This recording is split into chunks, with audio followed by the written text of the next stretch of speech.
다 같이 사무엘상 23장 1절 말씀부터 제가 읽겠습니다. 혹이 다윗에게 고하여 가로되 보소서 블레셋 사람들이 그일라를 쳐서 그 타작마당을 탈취하더이다.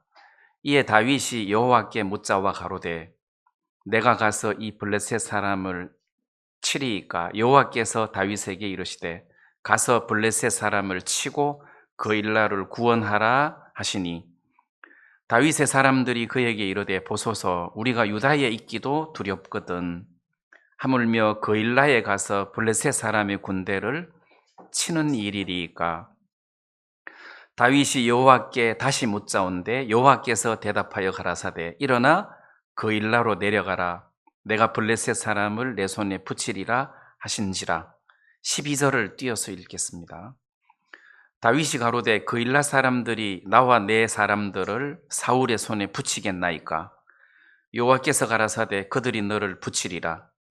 다윗과 그의 사람 600명 가량이 일어나 그일라를 떠나서 갈 수 있는 곳으로 갔더니 다윗이 그일라에서 피한 것을 혹이 사울에게 고하매 사울이 가기를 그치니라.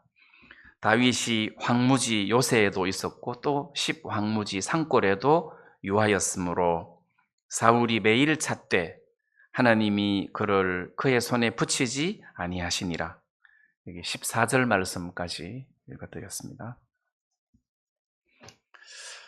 제가 한번 이렇게 여러분들에게 말씀을 전하면 그 말씀을 시리즈로 막 10시간씩 이렇게 이야기할 만한 능력도 안 되지만 그럼 너무 지루하니까 보통 제가 본문 하나를 찾아서 여러분들에게 말씀을 전하면 한 2번 정도는 시리즈라고 할 수 없지만 좀 이렇게 말씀을 드려서 내용이 여러분들 마음속에 좀 오래 남게 되기를 바라는 마음으로 이제 이렇게 말씀을 전하고 있는데 지난주에 제가 사무엘상 22장 말씀을 전하면서 시간이 없어갖고 이야기 못한 대목이 하나 있는데 그게 뭐냐 하면은 사울 왕이 옆에 서 있는 그 시위하는 사람들에게 이 시위하는 사람이라는 것은 다른 말로 경호원이라고 했습니다. 자기를 호위하고 있는 그 호위병들에게 아히멜렉을 죽여라. 아히멜렉을 죽여라 하니까 이 시위한 사람들이 손을 들어 여호와의 제사장들 죽이기를 싫어한지라. 이렇게 싫어했다는 거예요. 이게 그냥 싫어했구나 하고 넘어갈 일이 아니에요. 왕이 이 아히멜렉 제사장을 죽여라. 그리고 거기 제사장들을 죽여라 할 때 죽여라 하는 이유가 뭐냐 하면은 이 아히멜렉이 이새의 아들 다윗하고 공모하여 언제든지 매복하였다가 나를 죽이게 한 놈이다. 그러니까 이거는 왕을 이렇게 그 살해하기 위하여 지금 존재하는 사람이기 때문에 사울 왕의 그 악한 생각에서는 이놈을 죽여야 된다. 죽여라. 그래서 제사장들을 죽여라 하는데 이 호위병들이 싫어하는 거예요. 그럼 어떻게 됩니까? 이게 왕의 호위병들이 죽여라 하는데 싫어한다 하니까 그때 이제 도액에게 죽여라 하니까 이제 에돔 사람 도액이 죽인 거 아니에요? 근데 저는 이 호위병들이 왜 싫어했느냐 하면 여호와의 제사장들 죽이기를 싫어했다. 그냥 제사장이 아니라는 거지. 여호와의 제사장 죽이기를 싫어했다. 그래서 제가 이 말씀을 읽을 때 모세가 태어나던 때 출애굽기 1장이 생각나더라고. 이스라엘 백성들이 너무 이렇게 번식이 강하게 이렇게 이제 사람들이 불어나니까 이스라엘의 모든 남자아이가 태어나면 죽여야 되겠다. 이런 계획을 가지고 산파인 십브라와 부하에게 여자가 태어나면 살려주고 남자가 태어나면 죽여라. 그런 명령을 내렸는데 하나님이 두려워서 바로 왕의 명을 어기고 이스라엘의 남자아이를 살렸단 말이에요. 그게 생각이 나더라고. 이것도 이 호위병들이 왕의 말을 거절하고 싫어하면서 안 죽이겠다고 뒤로 물러가는 이 행위가 굉장히 하나님 앞에서 아름다운 모습으로 보였다는 겁니다. 그래서 이 사람들이 여호와의 제사장이다. 여호와의 제사장이다. 이제 이 대목이 저는 좀 여러분들에게 감동스러워서 좀 이렇게 설명을 하려고 합니다. 그 디모데전서 3장에 보면 이런 대목의 말씀이 있습니다. 디모데전서 3장 5절에 보면 사람이 자기 집을 다스릴 줄 알지 못하면 어찌 하나님의 교회를 돌아보리요. 자, 이런 말씀이 있습니다. 그래서 사람이 하니까 이제 남자입니다. 교회 안에 형제가 자기 집을 다스릴 줄 알지 못하면, 이 자기 집을 다스린다는 말은 자녀들을 잘 믿음으로 이끌어서 하나님을 섬기도록 해준다든지, 세상으로 이렇게 빗나가지 않도록 잘 이끌어준다든지, 영적으로, 물론 뭐 경제적으로, 신앙적으로 모든 면에서 타인들에게 이렇게 본이 될 만한, 칭찬을 받을 만한 이렇게 집을 잘 다스릴 줄 아는 사람이라야 하나님의 교회도 잘 다스릴 수 있다. 지금 이렇게 말씀하고 있단 말입니다. 그럼 집은 막 개판으로 쳐놓고 교회 일을 열심히 한다고 그냥 교회에 붙어 있으면 성경적이지 않다는 거예요. 집은 안 돌아가는데 교회에서 일꾼으로 막 열심히 하나님의 일을 한답시고 설치고 있으면 집도 못 다스려가지고 뭐 엉망인데, 그런 마인드를 가진 사람이 어떻게 교회 일을 돌아볼 수 있겠느냐. 자, 그런 의미로 이 디모데전서 3장 5절 말씀을 이야기하면서 교회 안에 감독을 세울 때, 장로죠, 감독이나 장로나 뭐 집사를 세울 때, 일꾼을 세울 때 이렇게 자기 집을 잘 다스릴 줄 아는 사람이라야 된다. 그리고 외인에게서도, 그냥 안 믿는 사람에게서도 저 사람 참 선한 사람이다 하고 칭찬을 받는 그런 사람들을 세워야 된다. 왜 안 믿는 사람들도 그 교회 장로, 아이고 저런 인간이 장로인 걸 보면 저 교회도 알만하다, 이렇게 되면 안 된다는 거죠. 그래서 외지인들에게도 칭찬을 받을 수 있는, 그리고 자기 집을 잘 다스릴 수 있는 이런 사람들이 교회 일꾼이 될 자격이 있다, 그런 말씀이 있고, 5장에서는 누구든지 자기 친족, 특히 자기 가족을 돌아보지 아니하면 믿음을 배반한 자다, 불신자보다 더 악한 자니라, 이렇게 돼 있단 말이에요. 그러면 믿음 안에 있는 사람들은 자기 친족, 이 자기 친족이 부모님이나 사촌이나 뭐 큰아버지나 그 친족 식구들이 구원을 받았든지 안 받았든지 보호를 받아야 할 필요가 있으면 구원받은 사람들이 그런 사람들을 돌보아 주어야 된다. 그래서 누구든지 자기 친족, 특히 자기 가족을 돌아보지 아니하면 자기 가족을 돌아봐야 된다. 그래서 저는 여러분들에게 혹시 뭐 부모님들이 아직까지 구원을 안 받으셨다든지, 뭐 가족들 중에 아직 구원을 안 받으신 분이 있다든지, 그런 분들 중에 특히 꼭 도움이 필요한 그런 사람이 있으면 우리가 구원받은 사람으로서 그들에게 도움을 주는 것이 당연하다, 성경적이다, 이런 말씀을 좀 드리고 싶습니다. 그러면 이제 뭐 어버이날도 찾아가고 생신 때도 찾아가고 명절 때도 찾아가고 가서 교제도 하고 간정도 하고 말씀도 전하고 기도도 하고 이렇게 해서 그들을 돌보아 주는 것이 성경적이다. 그런 사람을 하나님의 교회 일꾼으로 세워야 된다. 지금 디모데전서에서 이렇게 이야기를 하고 있단 말이에요. 근데 이렇게 감독을 세울 때 자기 집을 다스릴 줄 알지 못하면 어찌 교회를 돌아보리요 하지 않고 하나님의 교회를 돌아보리요 이렇게 했다는 겁니다.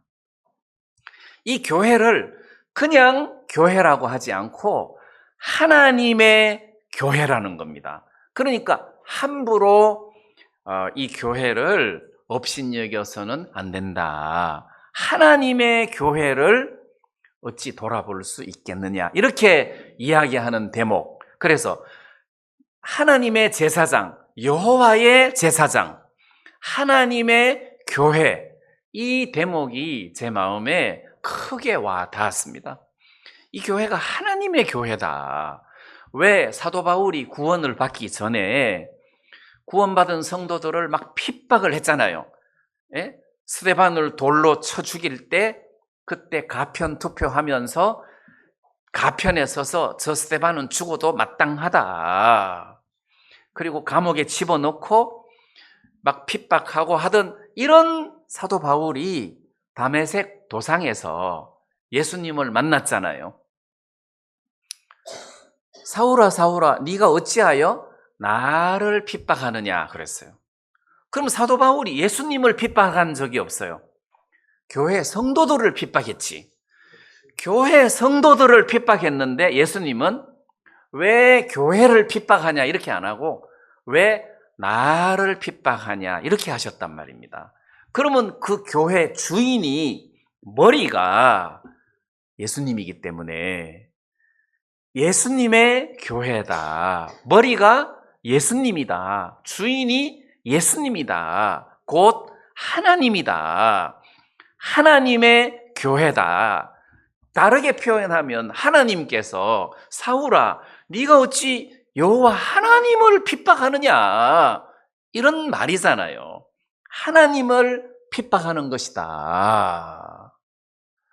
네가 간이 부었냐 어떻게 하나님의 교회를 핍박하느냐 이렇게 해석할 수가 있다는 거죠.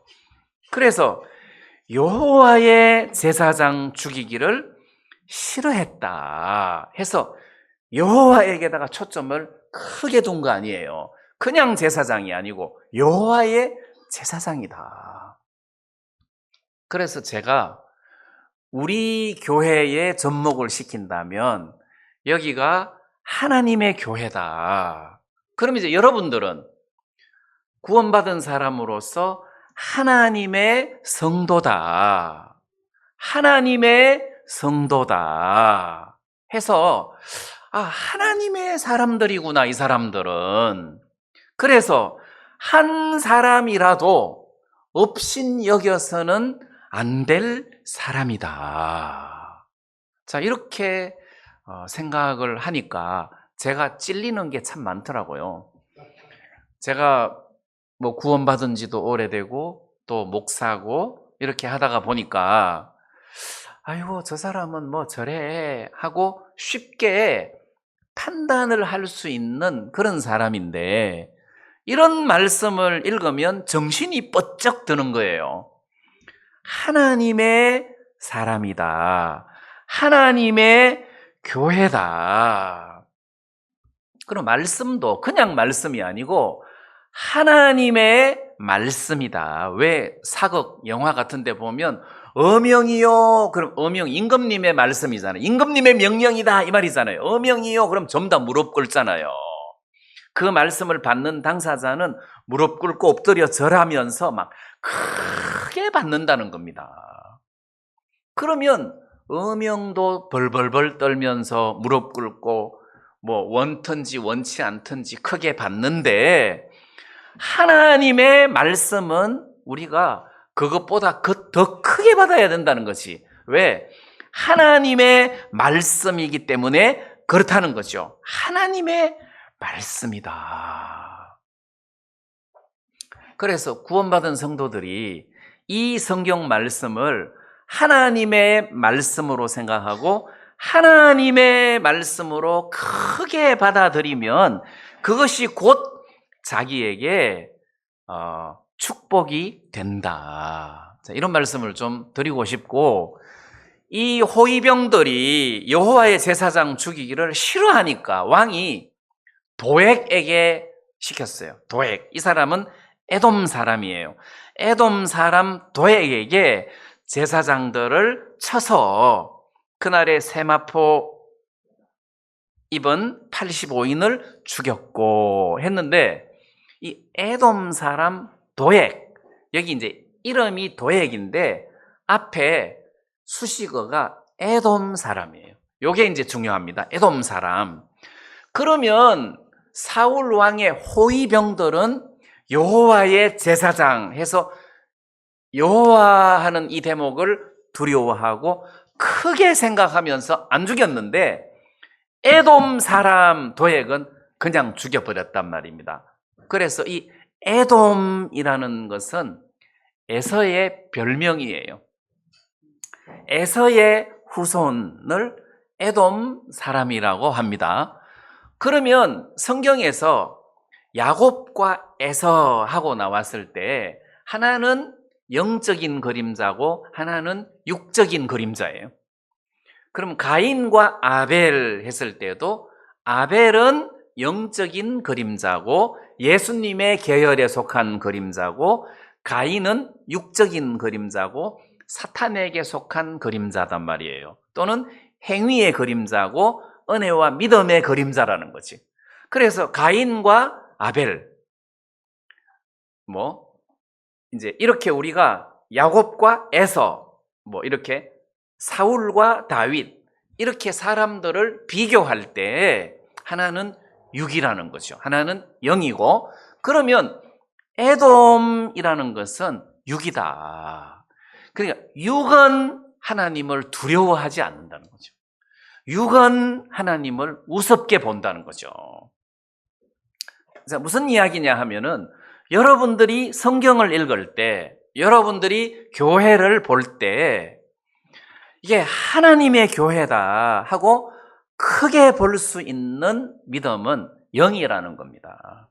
그 사람이 하나님과 가까울수록, 그 사람이 신령한 사람일수록 교회나 성도를 크게 볼 줄 안다. 근데 육하고 가까울수록 말씀도 시들하고 교회도 시들하고 성도도 시들하다. 그러면 육하고 가깝기 때문에 그렇다. 이렇게 우리가 진단을 할 수 있다는 거죠. 그래서 에돔 사람은 그날에 세마포 옷을 입은 제사장 85인을 그냥 거침없이 죽였고 놉 땅의 모든 남녀와 나귀와 양과 젖먹이와 아이들까지 다 죽였다. 이게 육이라는 겁니다. 그래서 로마서에서도 육에 속한 사람은, 육신의 생각은 하나님을 기쁘시게 할 수 없다. 육신의 생각은 하나님과 원수다. 이렇게 이야기를 한단 말입니다. 그래서 우리가 이런 말씀들을 보면서 이게 여호와의 제사장을 죽이기를 싫어하는 마음과 과감하게 막 거침없이 죽인 에돔 사람 도액하고 비교를 해보면서 오늘 이 교회 시대에 영에 속한 사람과 육에 속한 사람, 하나님과 가까운 사람과 하나님하고 멀리 떨어진 육의 끌림을 받는 사람들의 차이가 하나님의 교회를, 하나님의 말씀을, 또는 하나님의 성도를 크게 보기도 하고 업신여겨 보기도 하는데, 그거를 통해서 야, 내가 요즘 많이 육신적이구나, 내가 많이 육에게 쏠려서 교만하구나, 이거를 발견할 수 있다는 것입니다. 자, 우리가 이런 분별, 이런 것을 통해서 내 영혼을 하나님 앞에 낮추어가는 그런 계기가 되었으면 좋겠습니다.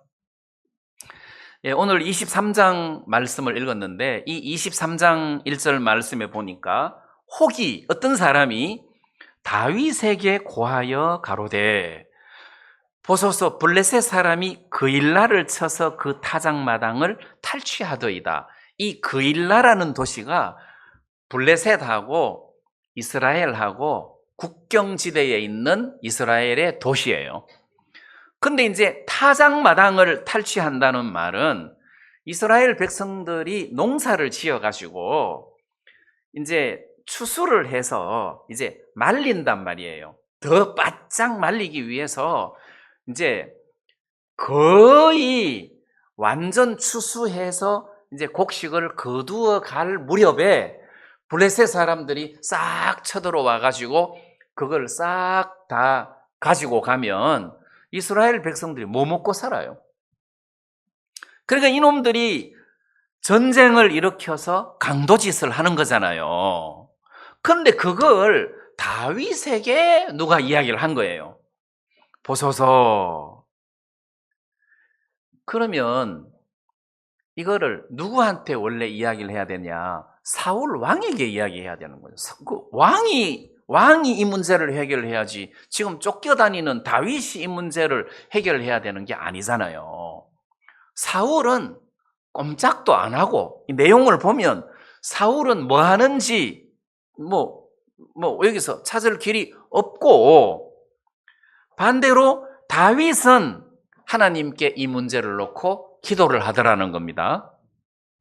다윗이 하나님께 기도하기를, 내가 가서 이 블레셋 사람을 칠까요? 하니까 하나님이 쳐라, 내가 붙이겠다, 이랬단 말이에요. 그래서 다윗이 그 따르는 사람들이 22장에서는 400명인데 23장에서는 600명으로 늘었어요.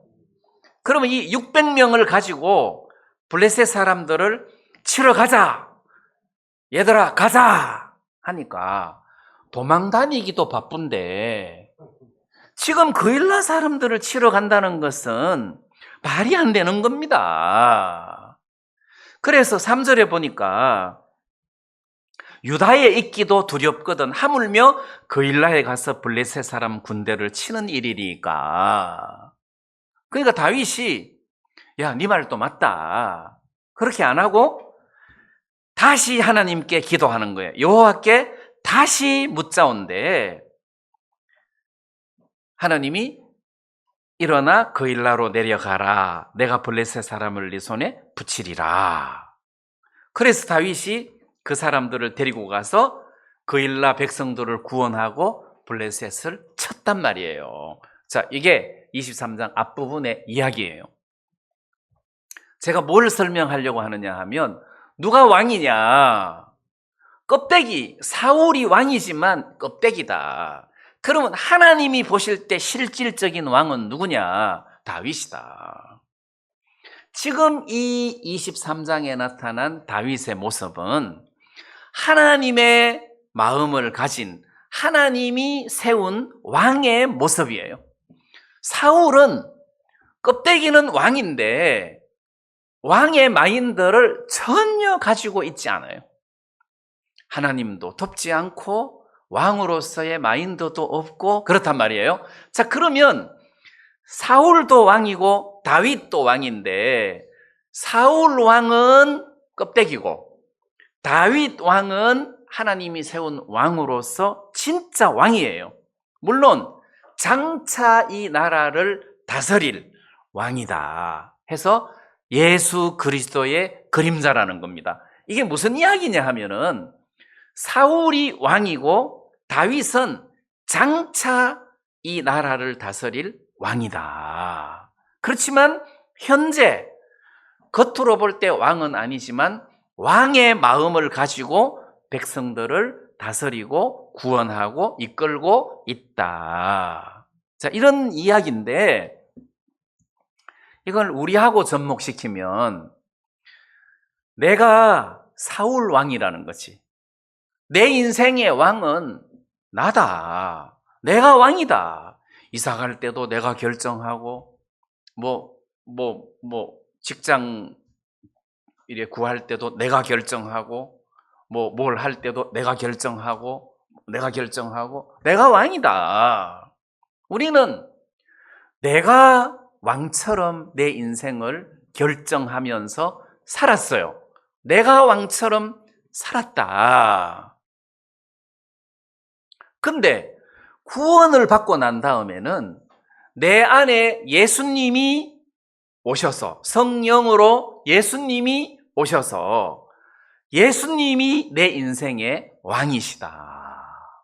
근데 앞으로 조만간 이 세상에 재림하셔서 만왕의 왕으로 천년왕국에 임하실 때 그때는 겉으로 봤을 때도 만왕의 왕으로 등극하시겠지만 지금은 앞으로 왕이 되실 예수님이 우리 마음에서 성령으로 우리 인생의 왕이시다 해서 이 다윗은 성령으로서 왕이신 예수님의 그림자다 이렇게 볼 수 있다는 거죠. 그러면 나라는 김동성이라는 존재가 누구에게 가서 붙어가지고 은혜를 구하고 그분을 순종해야 되느냐?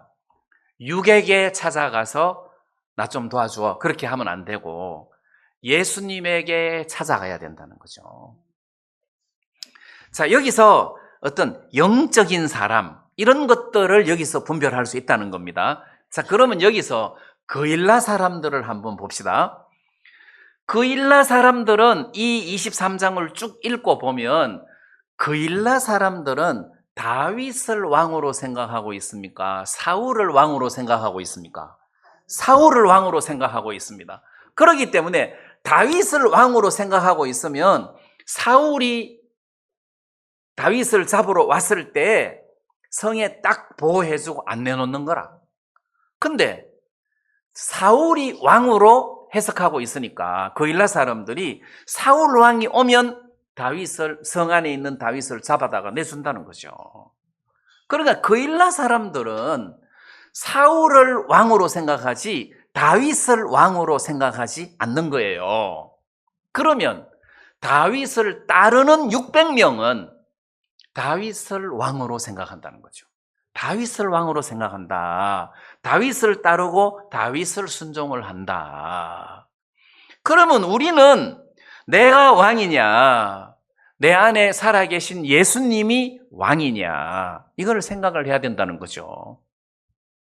그래서 내 안에 살아계신 예수님이 왕이면 우리는 모든 것이 편해요. 모든 것이 편해요. 자, 누가 쳐들어왔다. 그러면 내가 싸우려고 애를 쓰는 것이 아니라 다윗에게 우리를 좀 도와주십시오. 자, 이렇게 보고만 하면 다윗이 왕이 되셔갖고 우리를 도우시고 싸워주시고 은혜를 베푸신다는 거죠. 위에 22장 끝절 23절 거기 보면 아비아달이 그 높 땅의 제사장들이 다 죽을 때 아비아달이 혼자 피해서 도망을 왔는데 23절에 보니까 두려워 말고 내게 있으라. 내 생명을 찾는 자가 너의 생명도 찾는 자니 네가 나와 함께 있으면 보존하리라 하니라. 그러니까 네가 나와 함께 있으면 보호가 되고 안전하다. 이렇게 이야기를 한단 말이에요. 네가 나와 함께 있으면. 그러면 다윗이 진정한 왕이기 때문에 아비아달이 다윗과 함께 있으면 보전이 된다는 겁니다. 우리도 마찬가지예요. 우리도 예수님에게 숨으면, 예수님에게 나가면 예수님께서 왕이 되시고 주인이 되셔서 나를 보호해 주시고 나를 다스려 주신다. 그래서 우리 구원받은 사람들이 그 사무엘상 23장에 나타난 내용처럼 다윗을 왕으로 생각하고 다윗을 찾아가는 것이 맞다. 다윗을 찾아가서 우리를 도와달라고 하고 다윗을 의지하는 것이 성경적이다. 이렇게 우리가 구원받은 사람으로서 예수님을 의지한다는 것이 참 당연하고 지혜롭다는 생각이 들고, 또 하나는 제가 전에도 말씀드렸던 것처럼 이분이 나의 주인이다. 이거를 깨닫고 나면 내가 걱정할 일이 없어요. 내가 예를 들어서 고양이를 한 마리 키운다. 근데 이 고양이를 1,000만 원 주고 샀다. 이게 뭐 영국 무슨 거기에서 갖고 왔는데 이게 막 순종이고 뭐 어떻게 뭐 어쩌고 저쩌고 1,000만 원짜리다. 근데 병이 들었어. 내가 키우는 1,000만 원짜리 고양이가 병이 들었어요. 그걸 병원에 데리고 가겠어요? 안 가겠어요? 1,000만 원 주고 샀는데 수술비가 100만 원 나온대요. 수술하겠어요? 안 하겠어요? 하죠. 그럼 걔가 그 머리가 돌아가면, 이 주인이 1,000만 원 주고 나를 샀는데 수술비가 100만 원이라는데 나를 고쳐줄까 안 고쳐줄까? 당연히 고쳐주시. 그 머리가 돌아가면 걔가 아파도 걱정하겠습니까? 안 하겠습니까? 안 한다는 거죠. 안 한다는 겁니다.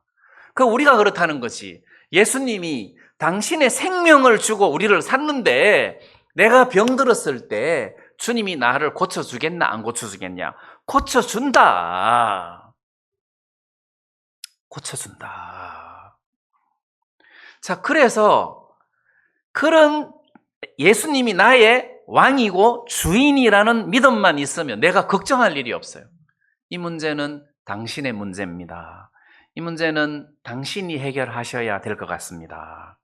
당신이 이 문제를 해결하시고 고쳐주실 줄 믿습니다. 그냥 소망이 생기고 쉼이 생긴다는 겁니다. 그냥 이분이 책임자라는 거예요.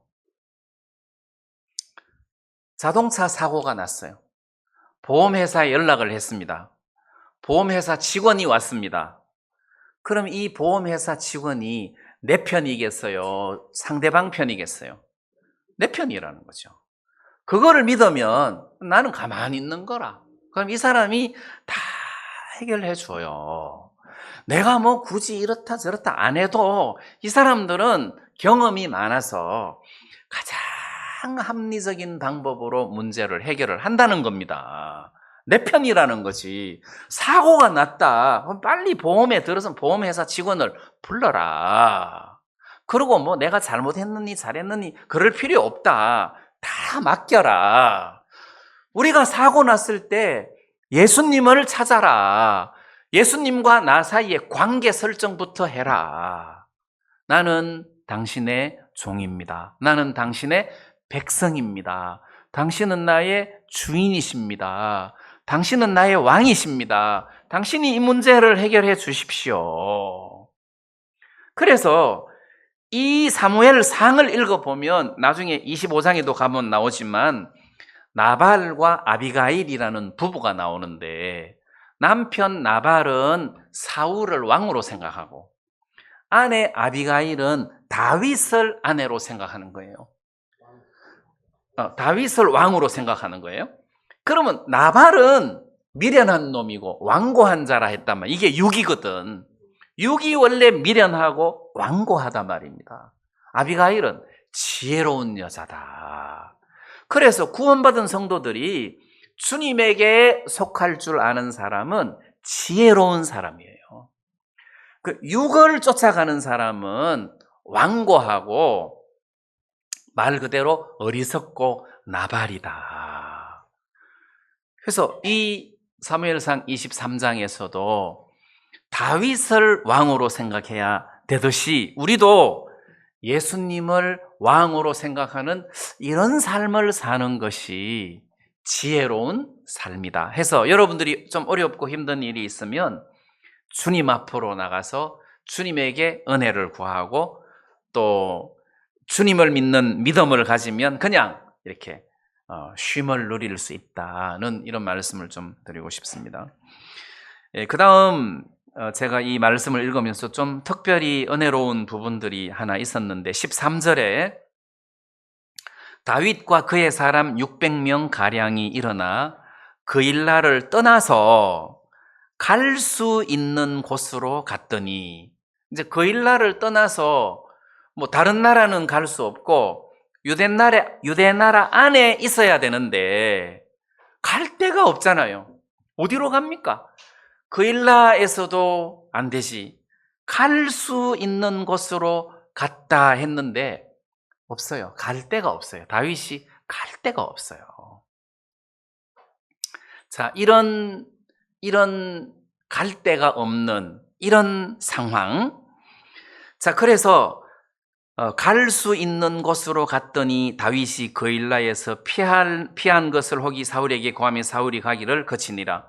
다윗이 황무지 요새에도 있었고 또 황무지 산골에도 유하였으므로, 그래서 갈 수 있는 곳으로 갔는데 간 곳이 황무지 요새.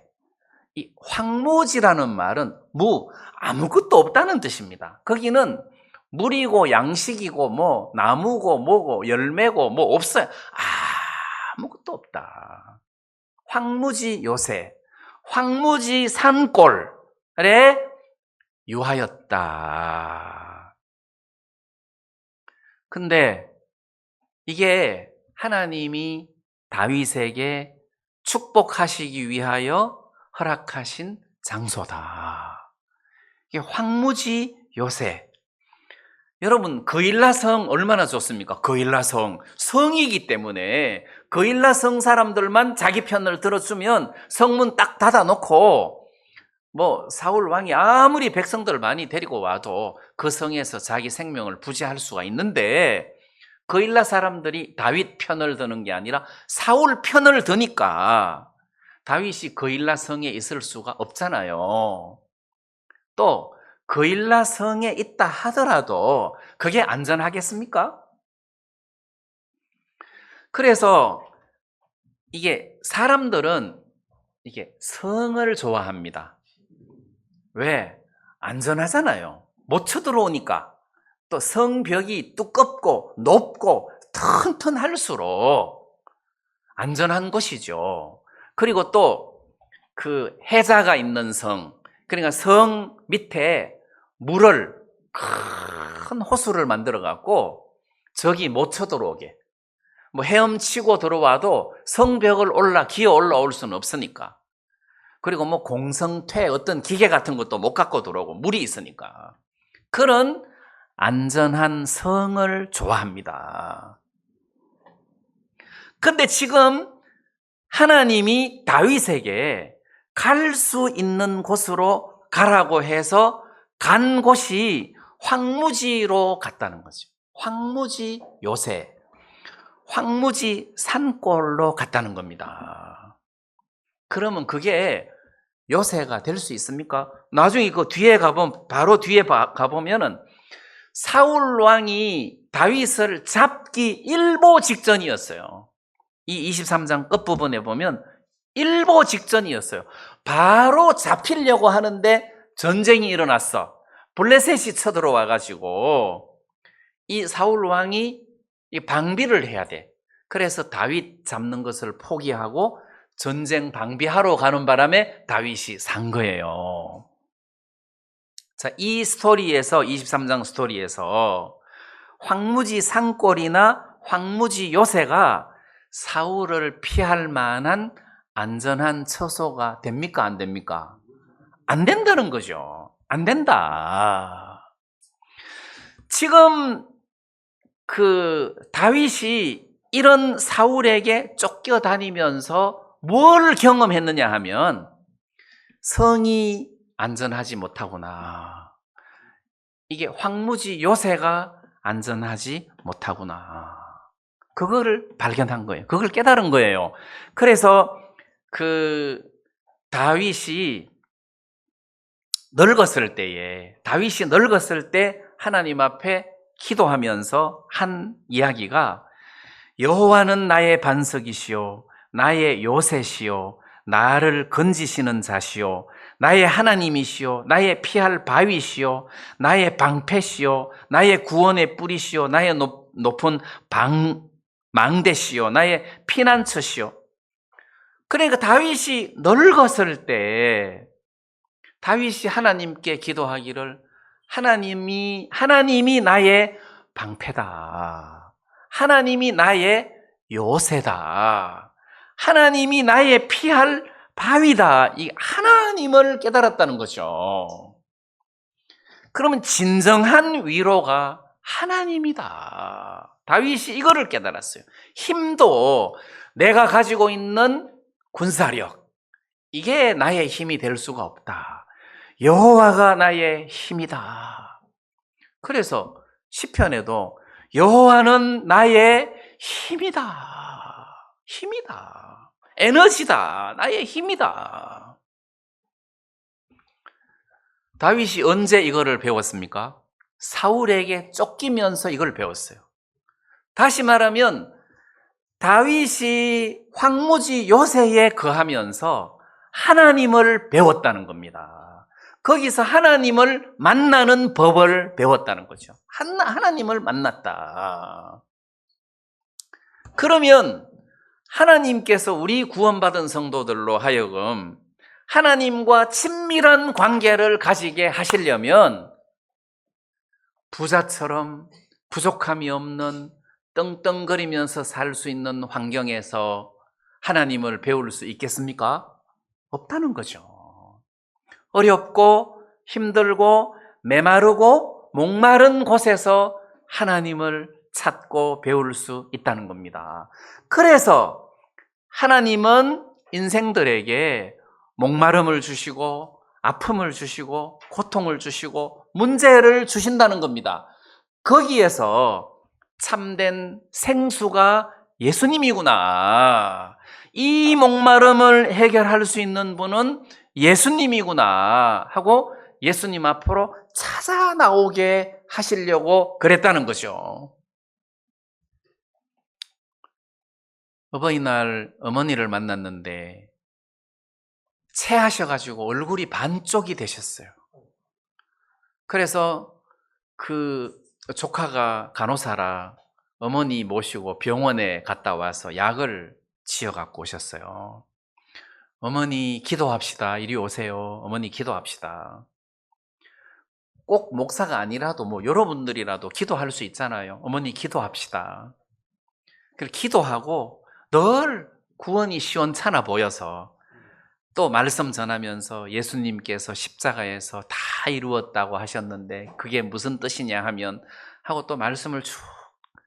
그래서 집에 와서 가만히 생각하니까 체했다는 것이 참 좋구나. 병원 갔다 오셨다는 게 참 좋구나. 뭐 우리 집 사람이 야야 내 손으로 내가 이렇게 왜 체했을 때 손가락 따잖아요. 내 손으로 내가 따니까 피가 조금밖에 안 나온다. 그래서 우리 집 사람은 또 이게 뭐라 그래 푹 찔러 버리잖아. 잘 피가 많이 나온다. 막 그래서 이렇게 그러면 쑥 내려간다 하고 막 병원 갔다 오시고 또 교제하고 기도하고 이게 체한 게 참 좋구나. 병원 갔다 온 게 참 좋구나. 이런 마음이 드는 거예요. 그래서 하나님은 우리들을 한 번씩 어디로 몰고 가느냐 하면 황무지로 몰고 간다는 거죠. 우리를 황무지 산골로 황무지 아무것도 없는 곳으로 우리를 몰고 간다는 거죠. 여러분 때때로 여러분들의 마음이 그런 황무지 쪽으로 마음이 달려갈 때가 있습니까? 없습니까? 있어요. 황무지로 우리를 끌고 간다는 거예요. 거기 가면 평소에 안 보이던 하나님이 보인다는 거예요. 평소에 안 보이던 하나님이 보인다. 저도 마찬가지예요. 저도 막 늘 뭐 부족함이 없고 막 뭐 이렇게 하면 하나님이 잘 안 보이고 사람이 교만해질 수밖에 없을 텐데 황무지로 이렇게 집어넣으니까 하나님이 보이는 거예요. 여러분 알다시피 이스라엘 백성들이 40년 동안 광야 생활을 했는데 광야가 황무지 아닙니까? 광야가 황무지인데 그 황무지 광야 생활을 40년 동안 하게 하신 이유를 신명기 32장 10절에서 설명을 하고 있는데 제가 한번 읽어 드릴게요. 여호와께서 그를 황무지에서 짐승에 부르짖는 광야에서 만나시고 호위하시고 보호하시며 자기 눈동자같이 지키셨도다. 자, 황무지에서 짐승에 부르짖는 광야에서 만나시고, 그럼 하나님이 막 모든 것이 풍성한 곳에서 이스라엘 백성들을 왜 안 만나시냐? 그때는 이스라엘 백성들에게 하나님이 안 보이는 거예요. 부족함 없이 모든 것이 부족함 없이 가득한데 하나님이 보입니까? 안 보이죠. 황무지에 들어가니까 하나님이 보이는 거예요. 그 빛나는 성벽이라는 유명한 소설이 있습니다.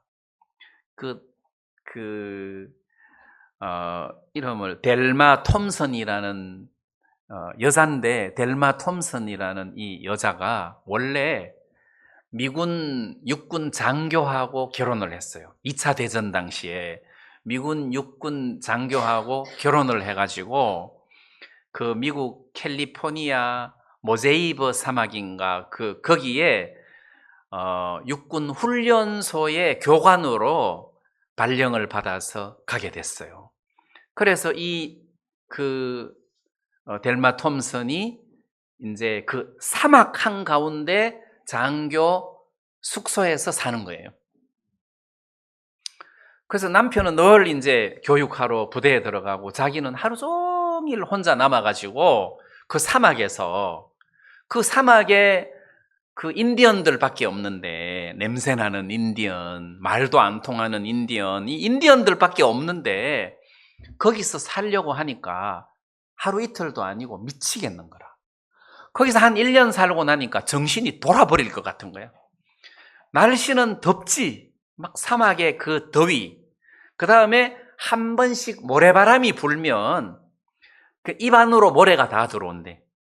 한 번씩 모래바람이 들어오면 막 그릇에도 집에도 막 문을 닫아놔도 막 모래가 들어오는데 너무너무 싫은 거라.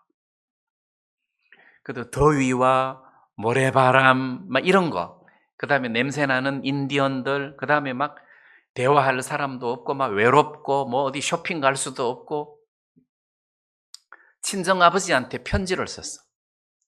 아버지, 이어서 나 좀 꺼내주세요. 제발 이사 좀 가게 해주세요. 아버지가 답장이 왔는데 밑도 끝도 없이 스토리를 하나 보냈어. 두 죄수가 감옥에 갔는데 한 죄수는 밤마다 별을 헤아리면서 소망을 키웠고, 한 죄수는 컴컴한 감옥 안에 바퀴벌레나 쳐다보면서 원망하고 불평하면서 살았단다. 뭐 어쩌고 저쩌고. 그러니까 아버지가 무슨 이런 쓸데없는 이야기만 했냐 하고 투덜투덜 하는데 이제 뭐 심심하니까 맨날 편지만 보다가 어느 날 불이 들어왔어요. 아, 내가 생각을 좀 바꿔야 되겠다. 그래서 형편만 쳐다보지 말고 하늘의 별을 좀 쳐다보자 하는데, 지금까지 보지 못했던 하늘의 별을 본 거예요. 그 사막에 뭐 불빛도 없는데 별이 얼마나 밝겠어요. 그것도 사막의 별이 너무너무 예쁜 거라. 그래서 밤 되면 별을 관찰하고, 낮에 사막을 거니는데 조개 껍질이, 예쁜 조개 껍질이 너무너무 많은 거예요. 그리고 인디언들하고 말이 안 통하지만 뭐 손짓 발짓 해갖고 이렇게 하는데 인디언들이 너무너무 순수한 거라. 그래서 한번 인디언 집에 갔는데 그 그 도자기 같은 예쁜 항아리가 있었는데 그 사람들은 나름 이 전통 전해 내려오는 그런 그 우리식으로 말하면 뭐 이조백자 뭐 이런 거 있잖아요. 너무 이쁘다 하니까 막 선물로 주고 하는데 너무너무 인심이 좋은 거라. 그래서 조개 껍질 엮어서 목걸이 만들고 그 인디언들하고 대화하고 별 헤아리고 막 이렇게 이제 사람이 이제 생각이 바뀌었어요. 그 경험을 토대로 쓴 소설이 빛나는 성벽이에요. 그래서 그 스타가 돼버린 거예요. 그러면 똑같은 형편인데 눈길을 황무지만 쳐다보면 자살하고 싶은데 거기서 하나님을 만나면 너무 좋은 거라. 다윗이 하나님을 만난 것 아니에요. 다윗이 30살에 왕이 됐는데 골리앗을 죽였을 때 10대 후반 20살쯤이라고 쳐도 한 10년 가까이는 이렇게 살았다고 봐야죠. 도망 다니고 막 이렇게 광야 요새에서 막 이렇게 살았다고 봐야 되는데 20대를 그 피가 펄펄 끓는 20대 청춘을 황무지에서 지내면서 하나님을 배운 것 아니에요. 하나님이 나의 요새다. 하나님이 나의 기쁨이다. 하나님이 나의 피할 바위다. 그걸 배웠어요. 그래서 왕이 되고 난 이후에도 하나님을 믿는 믿음으로 전쟁을 한 거 아니에요. 그리고 그가 시편을 쓰면서도 여러 곳에 여호와는 나의 힘이시오, 여호와는 나의 반석이시오, 이런 가사들로 하나님을 많이 찬양을 했단 말입니다. 그래서 다윗이 갈 곳이 없잖아요. 사울에게 쫓겼지, 블레셋 못 가지, 모압 땅으로 가니까 선지자가 유대 땅으로 가라 그러지. 그럼 유대 땅 안에서 살아야 되는데 갈 데가 없어. 그래서 가장 갈 만한 곳이 황무지였다. 아무것도 없는 곳이었다. 근데 황무지를 갔는데 거기에서 하나님을 만났다. 황무지가 아니라 이분이 나의 요새구나. 이분이 나의 피할 든든한 성이시구나. 이거를 배운 거예요. 그러면 우리 인생에서도 때때로 우리가 병이 들 때가 있습니다. 병들 때가 있습니다. 사람이 아프면 약해지더라고. 마음이 이제 나이가 들면서 아프면 이게 진짜 쉽게 나을 수 있을까? 뭐 이런 생각이 들고, 이게 나이가 들면서 아프면은 이렇게 바싹 늙어요. 우리 어머니 보니까 뭐 얼굴이 반쪽이 되셨더라고. 근데 하나님이 우리들에게 이렇게 병을 주시고 사고를 주시고 우환을 주실 때 우리가 어디로 피난을 가야 되겠습니까? 여호와 하나님에게로 피난 가는 것이 맞다. 왜? 갈 데가 있어야지. 뭐 황무지라 갈 데가 없어. 내가 의지할 데가 없어. 의지할 데가 없어. 자, 그래서 구원받은 사람이 때때로 의지할 곳이 없는 황무지 같은 형편에 처했을 때 하나님이 왜 우리를 그런 곳으로 이끄시냐? 하나님을 배우라고. 하나님을 찾고 하나님을 배우고 거기서 하나님의 은혜를 입으라고 우리들을 한 번씩 광야로 몰아가신다는 겁니다.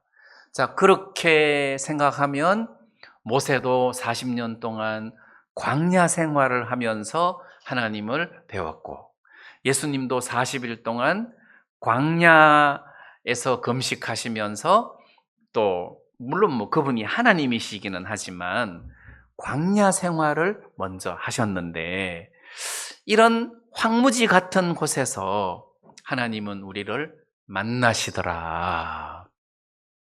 자, 이렇게 생각하니까 우리가 어렵고 힘든 일을 만날 때 하나님을 배울 수 있는 가장 좋은 곳이다. 가장 예쁜 별을 보려면 사막의 밤에 가야 된다. 사막의 밤이 가장 예쁜 아무것도 없는 곳, 불빛이 없는 아무것도 없는 곳에 가면 별빛이 아름답고 밝게 빛난다. 이렇게 생각을 하다가 보니까 하나님 말고도 나는 내 마음에 좋은 것들이 너무 많아가지고 예수님이 희미하게 보이는 게 아닌가. 그래서 별로 쓸모없는 것들은 좀 치우고 하나님만 좀 크게 볼 수 있는 이런 환경을 만드는 것이 하나님의 뜻이겠다. 이런 생각이 들고 또 저와 여러분들이 한 번씩 이렇게 황무지를 만날 때 하나님을 가까이 찾을 수 있는 그런 기회가 되셨으면 좋겠습니다. 네, 오늘 말씀 여기까지만 드리겠습니다.